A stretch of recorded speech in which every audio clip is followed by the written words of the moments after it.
ব্রাহ্মণবাড়িয়া জেলার অন্তর্গত বিজয়নগর উপজেলার ইসলামী ঐক্যজোটের পক্ষ থেকে বিজয়নগরের সর্বস্তরের নেতাকর্মীসহ জনসাধারণকে ঈদুল আজহার শুভেচ্ছা ও অভিনন্দন সহ ঈদ মোবারক জানিয়েছেন বিজয়নগর উপজেলা ইসলামী ঐক্য জোটের সাধারণ সম্পাদক ও হেফাজতে ইসলাম বিজয়নগর উপজেলা শাখার সাংগঠনিক সম্পাদক মুফতি এনামুল হক বাশারী সুমন।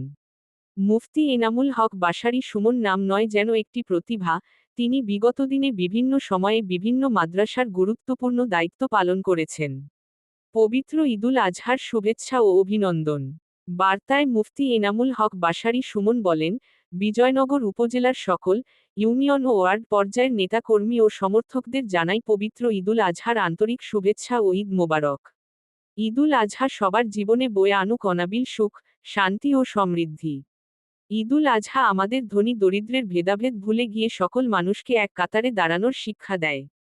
আমাদের উচিত অসহায় গরিবদের পাশে দাঁড়ানো, তাদের যথাসাধ্য সাহায্য করা, যাতে তারাও আনন্দ উল্লাসের সঙ্গে ঈদ উদযাপন করতে পারে, উৎসব মুখর পরিবেশে।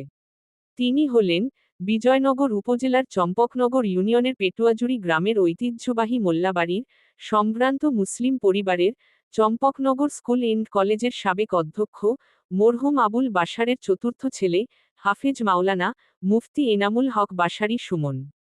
তিনি বিজয়নগর উপজেলা ইসলামী ঐক্য জোটের সাধারণ সম্পাদক, হেফাজতে ইসলাম বিজয়নগর উপজেলা শাখার সাংগঠনিক সম্পাদক, যুগ্ম সাধারণ সম্পাদক হেফাজতে ইসলাম ব্রাহ্মণবাড়িয়া জেলা শাখা, অর্থ সম্পাদক আকাইদে আহলে সুন্নাত ওয়াল জামাত সংরক্ষণ পরিষদ বিজয়নগর উপজেলার অর্থ বিষয়ক সম্পাদক। তিনি বলেন, আজ সারা দেশে ঈদুল আজহা উপলক্ষে গরু, মহিষ, ছাগল, ভেড়া, উট সহ হালাল পশু আল্লাহর নামে কোরবানি করা হচ্ছে, সকলের কোরবানি আল্লাহ পাক কবুল করুন। কোরবানি রুচিলা করে মুসলিম উম্মাকে আল্লাহ যেন মাফ করে দেন। আমিন।